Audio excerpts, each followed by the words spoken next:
અમદાવાદના વધુ એક કાફેની બેદરકારી સામે આવી છે। બોડકદેવની મોચા કાફેની કોફીમાંથી જીવાત નીકળી આવી છે। ગ્રાહક કુલદીપસિંહે મંગાવેલી કોફીમાંથી જીવાત નીકળી અન્ય ગ્રાહકના ભોજનમાં જીવાત હોવાનો આક્ષેપ પણ કરવામાં આવ્યો છે। મોચા કાફેની દિવાલ પર જીવાત ફરતી દેખાય છે। એએમસીના ફૂડ વિભાગ દ્વારા કાર્યવાહી કરવાની માંગ અત્યારે જે ગ્રાહકો છે તેમાં ઉઠવા પામી રહી છે। બોડકદેવનું આ જે મોચા કાફે છે ખૂબ પ્રખ્યાત છે, તેની કોફીમાંથી જીવાત નીકળી છે અને તે ગ્રાહક છે કુલદીપસિંહે, તેમણે કોફી મંગાવી હતી, તેમાં જીવાત નીકળી। તે જાગૃત નાગરિક દ્વારા વિડીયો ઉતારવામાં આવ્યો છે। સાથે જ જે અન્ય ગ્રાહક ત્યાં હાજર હતા તેમના ભોજનમાં પણ જીવાત હતી તેવો આક્ષેપ કરવામાં આવ્યો છે અને સાથે જ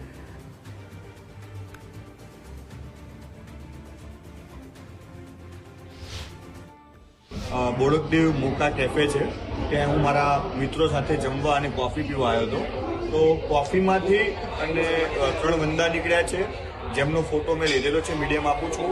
અને મારા બાજુના ટેબલમાં જે મારા સાથી મિત્રો બેઠા છે એમના ટેબલમાં બી વંદાના વિડીયો આવ્યા છે અને એમના ફૂડમાંથી બી એક વંદો નીકળ્યો છે। એટલે આ ના થવું જોઈએ। આ એક બેદરકારી છે મોકા કેફેની, આના ઉપર કાયદેસરની કાર્યવાહી થવી જોઈએ। તો આજ મુદ્દે સંવાદદાતા રાહુલ જોડાયા છે। રાહુલ, અમદાવાદના વધુ એક કાફેની આ ઘટના સામે આવી છે, કોફીમાંથી જીવાત નીકળી છે।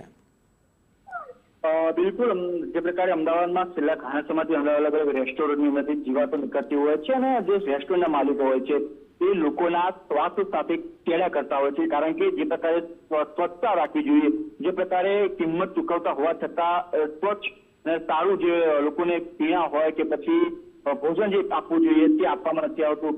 તેના કારણે આ જે છે એ જીવાત નીકળવાનો કિસ્સો હોય છે। ત્યારે બોડકદેવની અંદર ખૂબ પ્રખ્યાત જે મોચા કાફે આવેલું છે ત્યાં પણ આજે એક ભાઈ જે કુલદીપસિંહ મકવાણા કરી વ્યક્તિ છે તે તેમના મિત્રો સાથે કોફી પીવા મોચા કાફે પહોંચે છે। ત્યાં જે પ્રકારનો વિડીયો પણ વાયરલ થયો છે કે તેમની કોફીની અંદર જે મંગાવી હતી તે કોફીની અંદર પણ જે જીવાતો છે તે જોવા મળી છે। સાથે સાથે આજુબાજુની જે દિવાલો છે ત્યાં પણ જીવાત જે ફરતી હોય તે પ્રકારના વિડીયોની અંદર સ્પષ્ટપણે જોવા મળી રહ્યું છે। સાથે સાથે તેમને આક્ષેપ પણ કરવામાં આવ્યો છે કે બાજુના જે લોકોએ પોતાનું ભોજન મંગાવ્યું હતું તેની અંદર પણ જીવાત નીકળી હતી।